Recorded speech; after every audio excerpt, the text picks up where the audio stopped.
앞에 사진 한 장 좀 볼까요?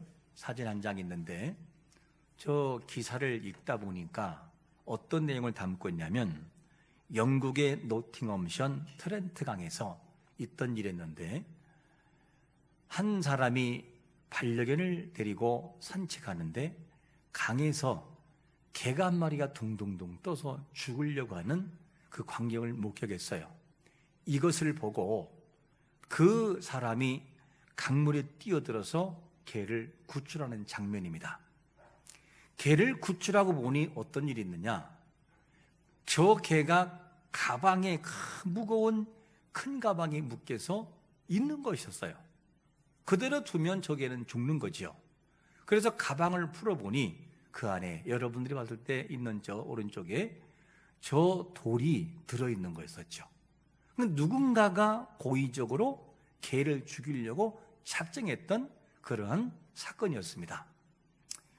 그러고 난 다음에 저 개는 이제 잘 회복이 돼서 그리고 주인을 만나게 살아가는데 저 개의 주인을 찾는다는 광고를 내고 그 다음에 여러 사람들이 연락하는데 두 사람 노인의 한 부부가 저 개를 주인으로 이제 입양해서 기르게 됐죠.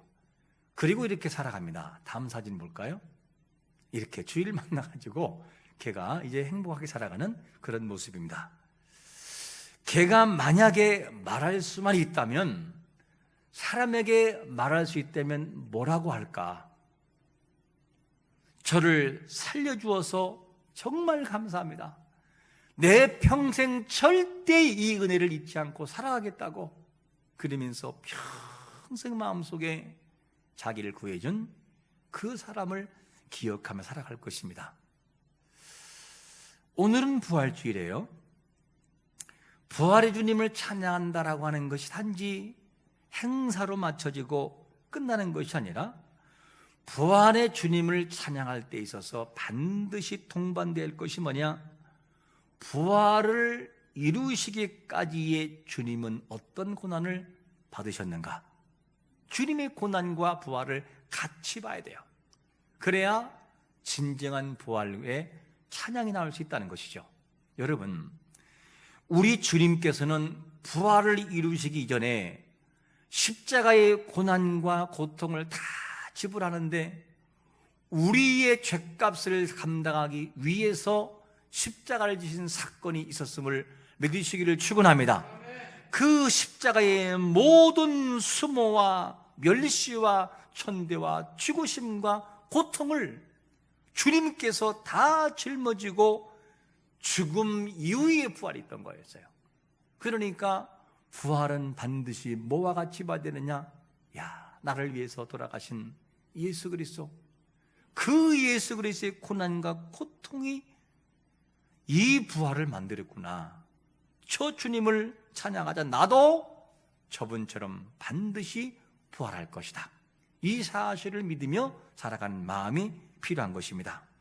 여기 계신 분들은 예수님의 죽음과 십자가의 헌신과 고통을 통해 새로운 삶으로 전환되어 살아가는 소중한 사람들인 것을 믿고 감사하시기를 축원합니다.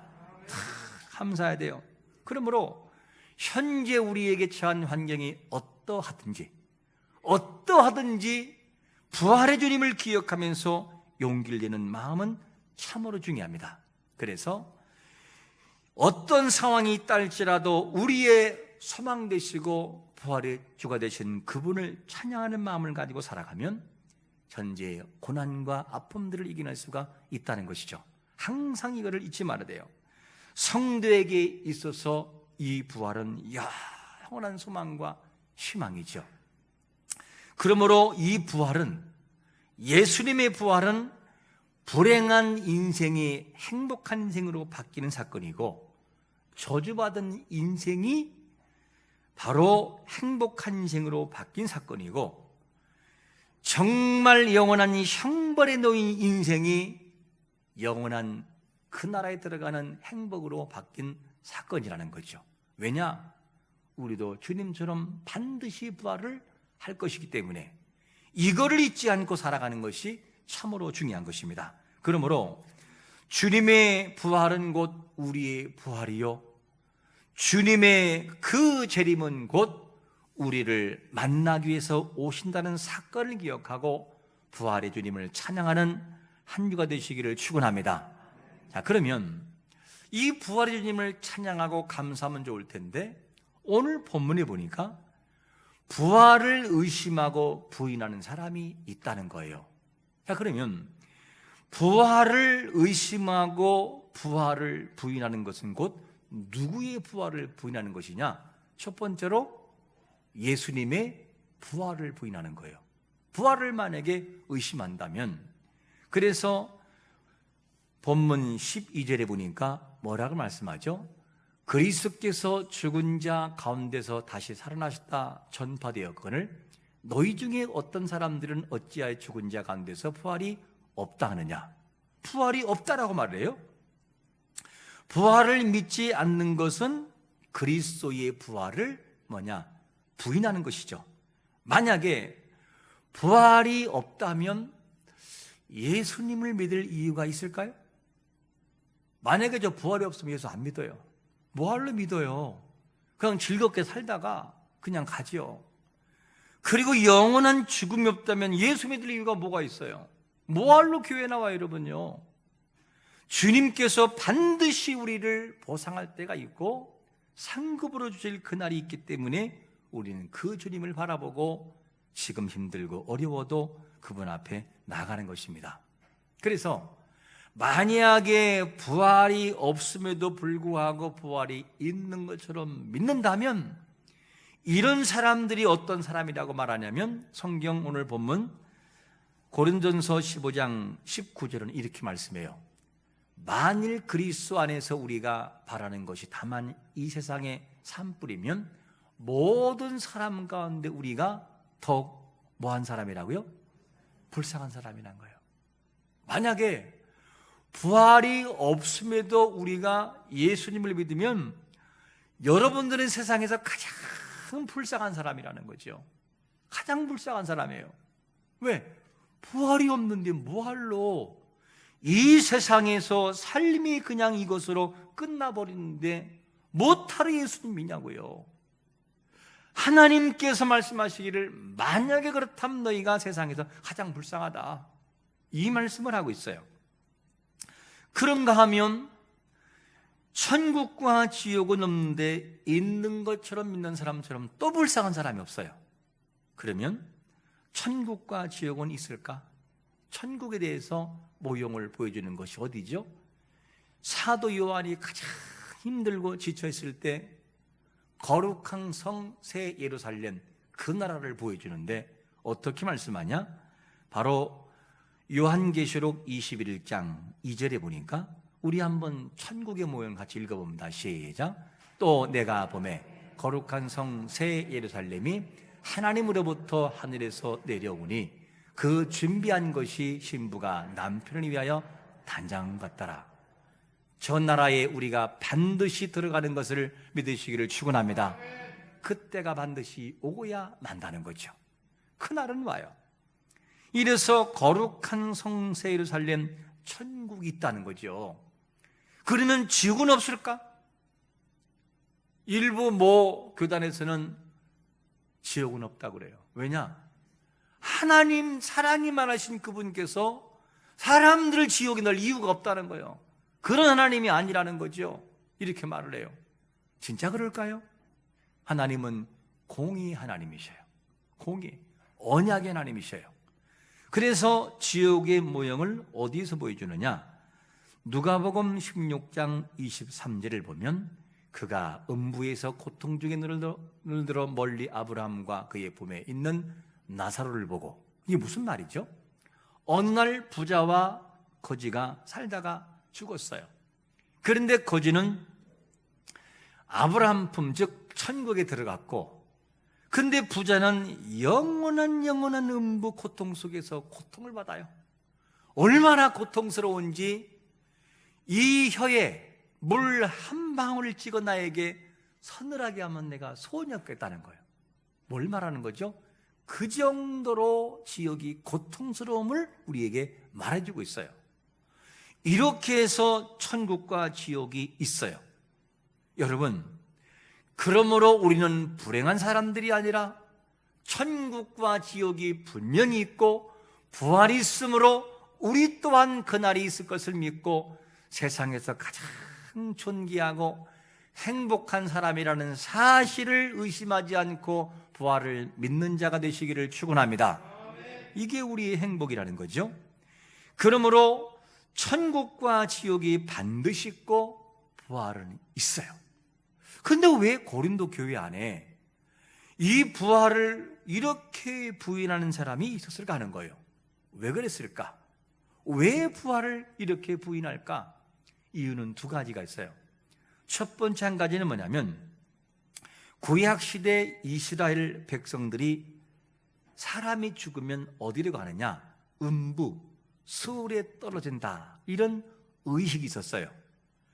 그래서 그리고 난 다음에 사람들은 부활을 믿지 않았어요. 부활을 의심했어요. 멸절을 의심했어요. 그런데 이 영향을 크게 받은 것이 누구냐? 유대 분파 중에 사두개파가 있는데, 사두개파는 어떤 사람들이냐? 영원 불멸, 영원히 죽는다라, 영원히 죽지 않고 그대로 있다라고 하는 것을 안 믿었고, 그리고 육신의 부활은 더더욱 안 믿었어요. 이런 사상이 누구냐? 이 구약적인 개념에서의 부활을 의심하게 만드는 요소였어요. 그런가 하면 헬라인들은 어떤 사고가 있었느냐? 헬라인들의 사고 속에는 어떤 것이 있느냐? 영원 불멸은 믿어요. 영혼은 안 죽는다. 그런데 육신의 부활은 부인해요. 그러니까 여기서 고린도 교회는 어떤 영향을 받았느냐? 구약시대에 내려왔던 구약의 부활관에 대해서 영향을 받았고, 그리고 헬라 사상이 영향을 받았어요. 그러다 보니까 고린도 교회 안에 뭐가 생기느냐? 부활을 의심하는 사람들이 있었다, 그 말이에요.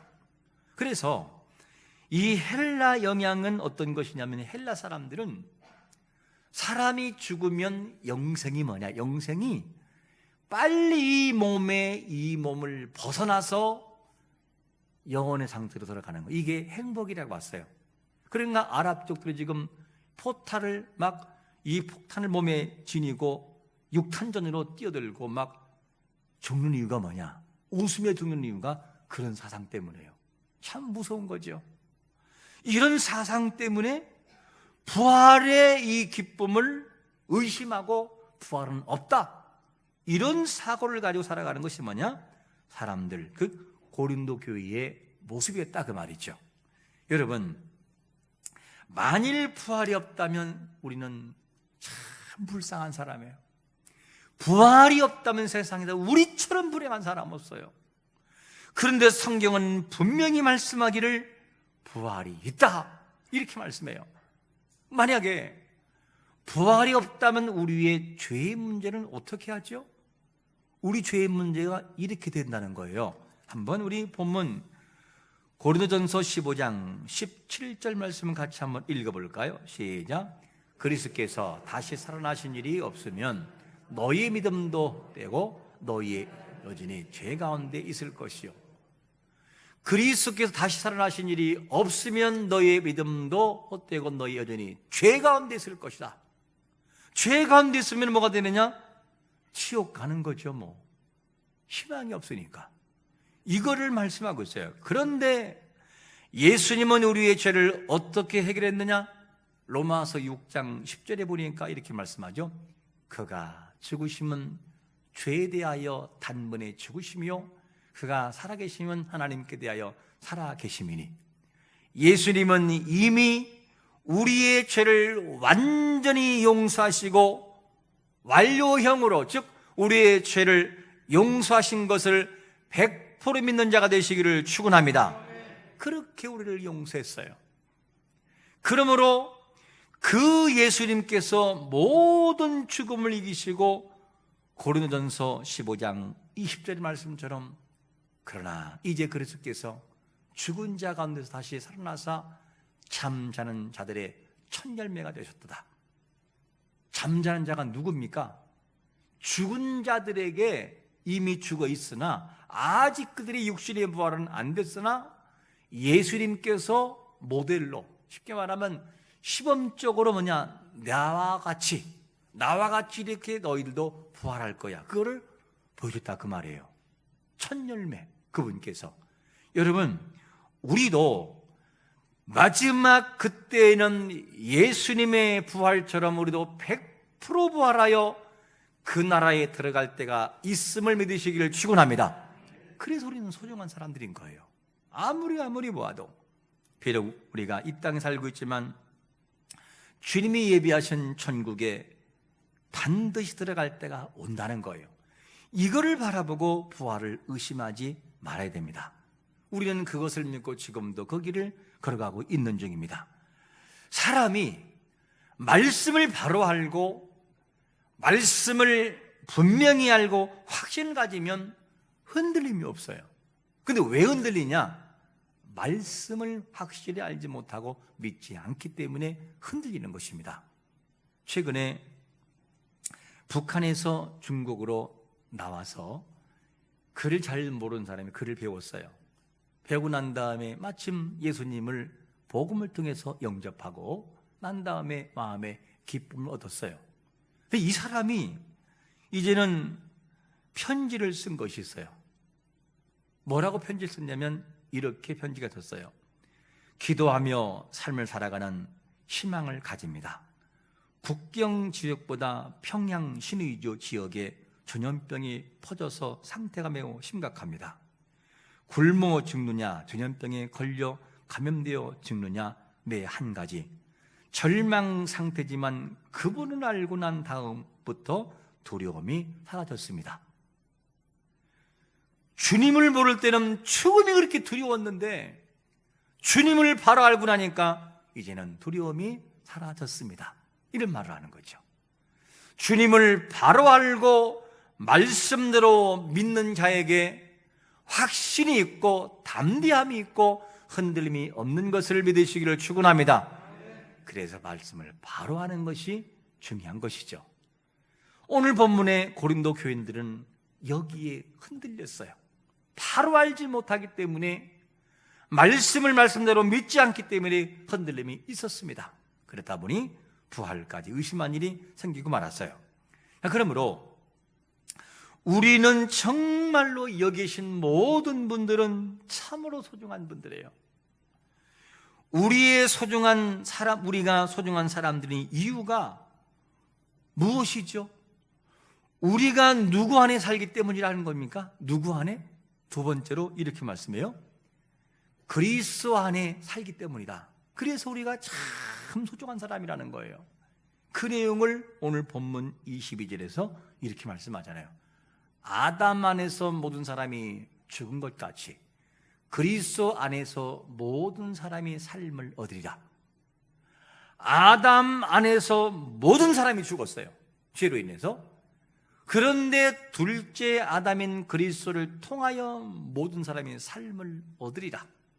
현재와 미래형을 같이 얘기하고 있어요. 주님이 오실 때 사는 삶도 얘기하고 지금에 살아가고 있는 삶도 그렇게 살아가고 있다라고 하는 거예요. 현재와 미래형. 이것이 우리의 모습이에요.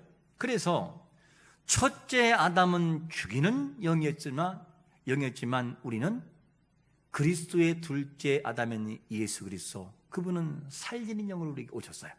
그게 바로 주님이었습니다. 그래서 우리는 지금도 이 땅에서 크고 작은 문제를 만나지만 그리스도 안에서 누리는 행복은 변치 않고 편하지 않고 흔들림이 없이 지속적으로 나갈 수 있음을 믿고 확신하기를 축원합니다.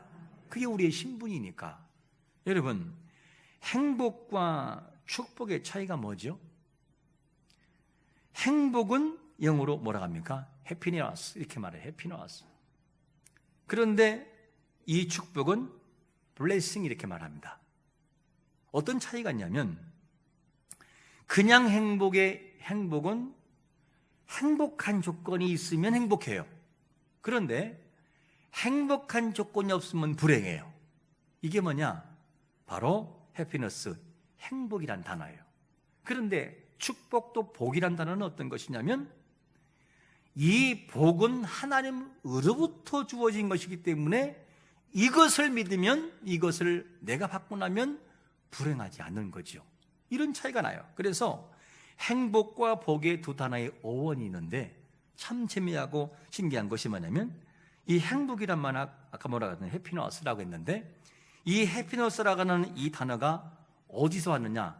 해픈이라고 하는 바로 어떤 것이냐? 우연히 일어나다. 우연히. 행복은 우연히 생긴 거라는 거죠. 그런데 블레싱이라는 이 축복은 어디서 왔느냐? 블리드라고 하는, 블리드 바로 뭐냐? 피를 흘리다. 여기서 온 단어예요. 그러니까 우리가 행복한 이유가 뭐냐면 우리의 행복은 우연히 온, 우연히 그냥 해픈, 우연히 온 단어 행복이 아니라 그리스도의 보혈을 피를 통해서 온 행복이기 때문에 변치 않고 그 행복을 누리며 살아갈 수 있음을 믿으시기를 축원합니다. 그래서 히브리서 9장 22절에서 뭐라고 말씀하죠? 율법을 따라 거의 모든 물건이 피로써 정결하게 되나니 피 흘림이 없은즉 사함이 없느니라, 이렇게 말씀해요. 사함이 없다는 거예요. 그래서 피를 흘리는 그 속에 사함이 있고 피가 있는 속에 존귀와 행복과 기쁨이 있다는 거죠. 이게 우리의 신분이에요. 그래서 이 땅에 존재하는 우리, 바로 우리는 누구냐? 세상에서 가장 행복한 사람들, 소중한 사람들이라는 사실을 믿고 지금의 삶을 살아가는 것이 중요합니다. 그래서 행복이라고 하는 이 모든 삶을 그리스도의 피로 말미암아 그리스도 안에서 주어졌다라고 하는 이 말씀을 이렇게 이해하면 쉬워요. 자녀가 부모와 함께 살아갑니다. 그러면 때가 되면 애인을 만나고 그 애인과 함께 결혼해요. 결혼하면 새로운 가정을 만들어 갑니다. 그런데 진짜 행복하려면 분화, 전문용어로 분화가 돼야 돼요. 이 가정에 살고 있는 이 삶에서 이제는 가정에서 딱 떠나 어떻게 하느냐? 새로운 가정의 삶의 공동체, 구동체를 만드는 거예요. 여기 살고 있으면서 계속해서 여기에 간섭받으면 이 사람은 행복할 수 없어요. 그러면 결혼한 이후부터는 새로운 삶을 살아가는 거예요. 그들의 가정을. 자, 그렇다고 한다면 우리의 신분이 누구냐?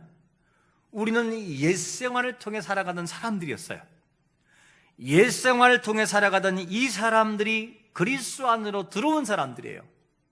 그러므로 그리스도 안에 들어왔다고 한다면 이제는 누구와 함께 살아가야 되느냐? 그리스도의 버전과 그리스도의 사랑과 그리스도 안에서의 삶을 살아가야 행복하다는 거예요. 우리가 누구냐?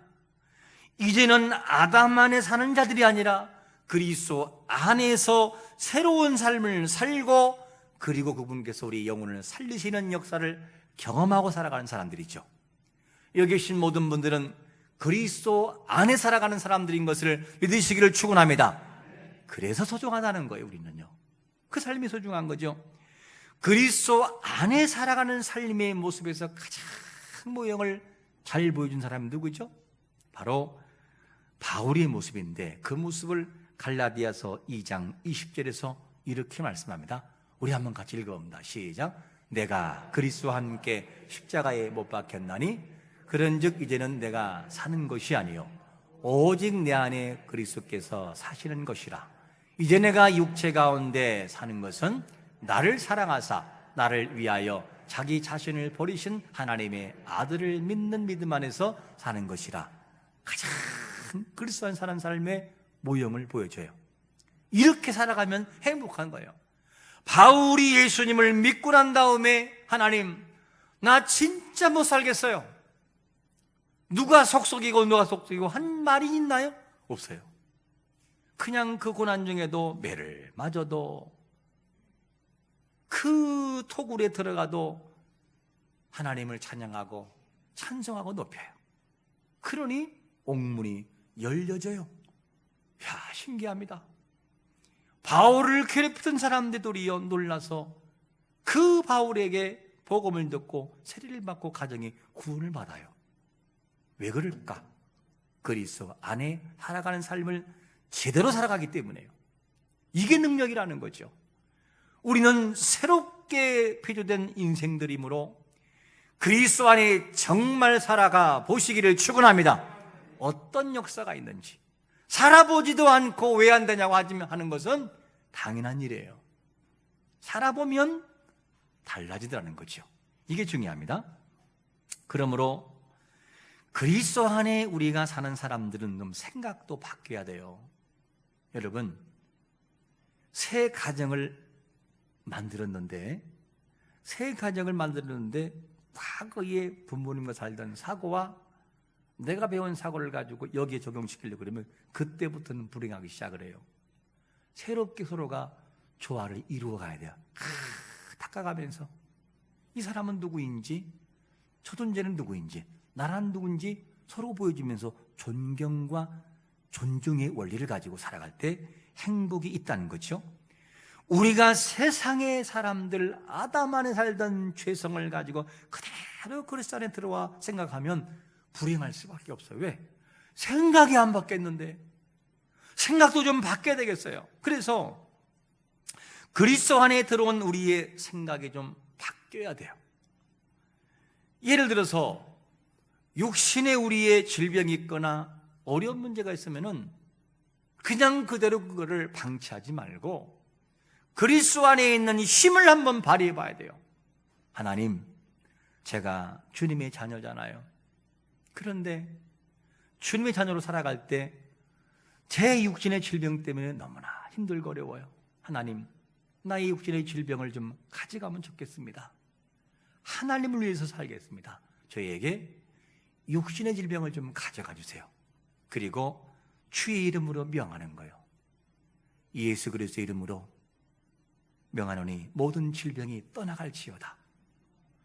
생각이 변화야 말이 나오지요.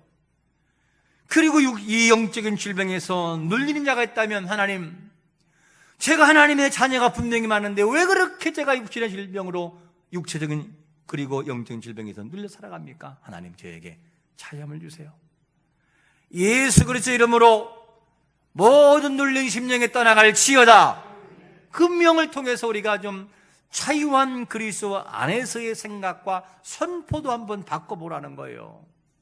그렇게만 우리가 살아가지 말고 우리가 부활하신 그리스도 안에 있으면 자유하지 못할 이유가 없어요. 개개인의 콤플렉스 때문에 남들과 비교하면서 그렇게 살아갈 이유도 없어요. 여러분, 토끼와 거북이 이야기가 있잖아요. 토끼와 거북이에서 거북이가 열받고 죽었다는 얘기가 없어요. 그런데 만약에 거북이가 우리는 죽었을 거예요. 벌써. 왜? 그 중요한 경기에서 어떻게 내가 따라가라고 이 경기를 시켰냐고. 애초부터 불평이고 거품을 토하면서 갈 거예요. 그런데 어쩌면은 거북이는 출발 자체부터 승리에 관심이 없을 수 있어요. 실패? 그거 관여하지 않을 수 있어요. 그냥 자기가 걸을 수 있는 거리의 보폭만큼만 꾸준히 가는 것으로 그는 만족할 수 있어요. 왜? 할 수 있는 게 그 정도밖에 안 되니까. 그렇게 그냥 가는 것이 그의 모습이라 할 수 있어요. 그러니까 거북이가 열받아 죽었다는 얘기가 안 나오고 그냥 하다 보니 어느 날 토끼가 게을러서 승리한 것뿐이었어요. 남들과 비교의식, 이것도 좀 우리가 바꿔야 돼요. 그리스도 안에 있는 사람들이라면. 그래서 내가 잘할 수 있는 것, 내가 나에게 주신 것을 기억하고 살아가면 되는 거죠. 다윗과 골리앗의 전투에서 이 싸움에서 이스라엘 백성들이 다 떨고 있을 때 사울이 어떡하냐, 이제는 그 골리앗을 상대할 사람이 다윗밖에 없으니까. 그런데 너무나 어린 소녀예요. 이 소년입니다. 너무 어린 남자아이니까 안타까워서 다윗아 잠깐 와봐라. 이거 내 갑옷이거든. 이 갑옷 입고 가. 그러니까 입어보니까 안 맞는 거예요, 이 갑옷이. 그래서 어떡하죠? 다윗이 벗어버려요. 그냥 벗어버리고 뭐만 가지고 가요? 옛날에 하던 대로 물맷돌을 가지고 물맷돌로 사자를 죽이던 그 실력을 믿고 여호와 하나님을 믿고 그냥 가는 거예요. 못하는 거를 우리가 할 수는 없어요. 잘할 수 있는 거 가지고 하면 되는 거예요. 그리고 그 거대한 장수 골리앗, 약 3m 육박하는 그를 그냥 쓰러뜨리고 말아요. 하나님은 우리에게 못하는 걸 시키지 않아요. 하나님은 달란트를 어떻게 하냐, 주인이 쭉 배열할 때 5개와 하나가 바뀌지가 않아요. 정확해요. 그냥 정확해요. 5개 분량을 감당할 수 있는 사람에게 5개를 주지, 하나에게 하나밖에 못하는 이루어진 사람에게 5개를 줄 리가 없어. 왜? 주인이 소리니까. 하나님 우리를 사용하실 때, 뭔가를 요구하실 때는 못하는 것을 시키잖아요. 하나님의 책망은 할 수 있음에도 불구하고 안 하기 때문에 책망하는 거지, 할 수 없는 것을 하라고 하진 않아요. 주님은 그런 분이에요. 그분께서 하나님이 얼마나 자상하시고 사랑이 많으신지 우리를 너무 잘 알기 때문에 그걸 정확하게 배분해요. 이사야 49장 15절에서 하나님의 속성을 어떻게 말하죠? 여인이 어찌 그 젖 먹는 자식이 있겠으며 자기 태에서 난 아들을 공의력이지 않겠느냐. 공의력이지 않겠느냐. 하나님은 우리를 정말 공의력이 있어서 모든 것을 보시고 적용하셔요. 우리를 창조하시고 이 땅에 보내신 하나님이 우리를 얼마나 잘 아시겠냐고요. 우리 형기를 아시니까. 그러므로 우리가 살아가는 삶의 모습에서 사망 권세를 이기신 부활의 첫 열매가 되시는 그리스도 안에서 생각하고 살아갈 때 그게 자유라는 거예요. 이 마음을 우리가 잊지 말아야 돼요. 그리스도 안에 살리라, 이 말이 현재진행과 미래형으로 앞으로 죽은 인생들을 살리지만 지금도 우리가 그렇게 그분과 함께 살고 있다라고 하는 것을 말하죠. 그러므로 우리의 삶에 있어서 이제는 그리스도 안에 살아가는 사람, 이 사람들은 생각도 바뀌어야 되고 삶도 바뀌어야 돼요. 그래야 행복을 경험할 수 있어요. 우리가 부활주를 우리가 맞이하면서 이 부활의 주님과 항상 함께하고 그리스도 안에서 살아가는 인생 될 때 현실을 충분히 이길 수 있음을 믿으면서 좌절과 실망이 아니라 부활의 주님을 통해 승리하는 거룩한 성도가 되시기를 예수 그리스도의 이름으로 축원합니다. 아멘.